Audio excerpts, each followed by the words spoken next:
Hey everyone, so this is going to be the math spiral review. It says for Monday, September 7th, but I'm guessing on Monday you were just hanging out, sleeping in, maybe doing something fun. So this is actually Tuesday, September 8th of 2020. Today we're going to be dealing with estimation, multiplication, and computing with decimals.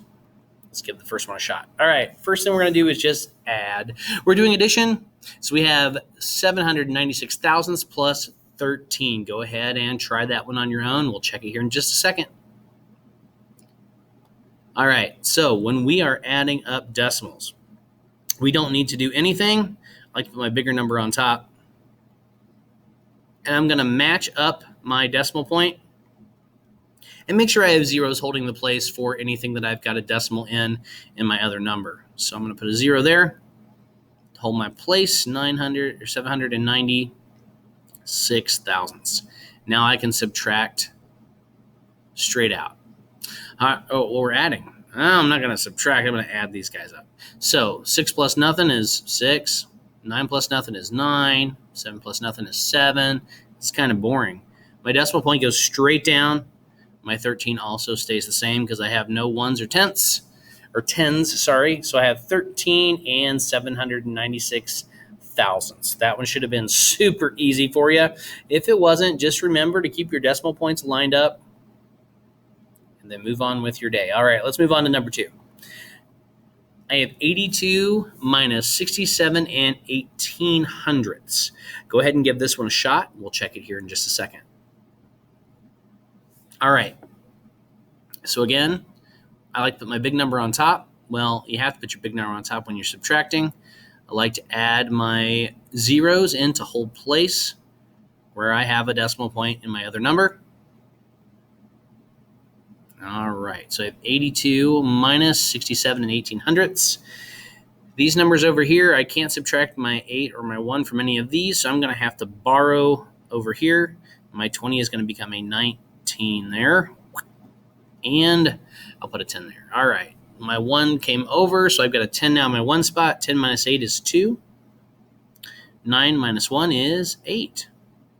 My decimal point will come straight down. Now again, I'll have to borrow from this guy, make him a 7. Now 11 minus 7 is 4, and 7 minus 1 or 6 is 1. So I have 14 and 82 hundredths. This is pretty reasonable because if I rounded this up to just 67, 82 minus 67 would give me 15, and that's really close to 14 and 82 hundredths. Let me go ahead and erase this guy, and we'll move on to the next one. All right, I have 19 and 86 hundredths minus 4.94 or 4 and 94 hundredths. Go ahead and give that one a shot. And just remember to line your numbers up. All right, here we go. 19 and 86 hundredths. Woo, man, it's hard to write with this mouse. And then 4 and 94 hundredths is what we're taking away. Again, this is going to be somewhere around, about 20 minus about 5. So my number should be really close to 15. But let's see what we get. 6 minus 4 gives me 2. I can't take away 9 from 8. So I'm going to borrow from here. I'm going to steal it. So I'm not giving it back. 18 minus 9 is 9. Because 9 plus 9 is 18. Decimal point comes straight down. 8 minus 4 will give me 4, guys. Gals, you should know that one. 1 minus nothing is 1. So 14 and 92 hundredths, and again, that is really close to my estimate of 15. So that will be correct. All right, moving on, ladies and gentlemen. We got lots to do today. Here's the big stuff. All right. Patrice has $20 to buy 5 binders. Binders cost $4.29 each. Does she have enough money? Explain your reasoning. I do need you to type your reasoning in on the side over there. Go ahead and use what you know about estimation to figure out if you think Patrice has enough money or not. Go ahead and type your answer in, and we'll check here in just a second. All right. So if Patrice has $20 to buy 5 binders, I've got 5 binders here. The binders cost $4.29 each. Well, I'm going to multiply, but I'm going to multiply 2 things here because the first thing I could do is round down, which makes sense. 5 times 4 would be 20. $20. Now, in this case, Patrice would have enough money to buy her binders if that's the way that we estimated. But check this out. If I used 5 to estimate, which would be rounding it up, and my number is between 4 and 5, I would have $25, which would mean Patrice would not have enough money.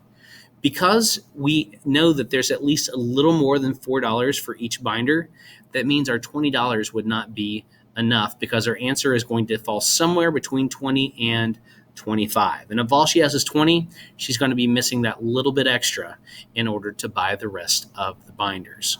That's the kind of thing we need to think through as we're working through these problems with estimation today. All right. I believe this is our last one. So Greg has 52 megabytes left on his MP3 player. He wants to download 7 songs that each use 7 and 9/10 megabytes of memory. He estimates that he will need 56 megabytes of memory. Is his estimate reasonable? Explain your reasoning. So this is going to be yes or no, but then you need to show me the estimates and your math in order to prove your point. Go ahead and type your answer on the side. I'll give you just a second, and then we'll move on. All right. So, again, Greg's got 52 megabytes left on his MP3 player. He's got 7 songs. Well, got 7 songs, and they each use 7.9 megabytes of memory. Now, 7.9 is not a number I can deal with easily, and we haven't talked about multiplying decimals yet this year. We're actually going to do that later on today, but for right now, we're going to pretend like we don't know how to do it. So what we're going to do is we're actually going to use an estimate. 7.9 is very close to a number that's compatible with most things. 8. 8's a pretty easy to work with number. If I did 7 times 8, I would get 56 megabytes of memory. This is how he got his estimate. That estimate is reasonable because 7.9 or 7 and 9/10 is very close to 8. It's only 1/10 away. That times 7, yes, will give you 56 megabytes of memory that he would need. So he's not going to quite have enough for all 7 songs. Even though that little 10th would be, we'd take away a 10th 8 times, still our exact answer should be this answer minus 8/10. So his reasoning would be accurate that he would not have enough room left on his MP3 player. So that's actually what we're going to do today. We're going to be working with estimates, figuring things out, using our estimates to figure out if our answer is reasonable. And then we're going to learn about the trick to finding a product when one of our 2 factors is a decimal. So go ahead, click on the mini lesson right below. Once you've watched that, you'll have a couple guided practice questions to test yourself on, and then a short assignment for you today. So good luck. We'll see you down below.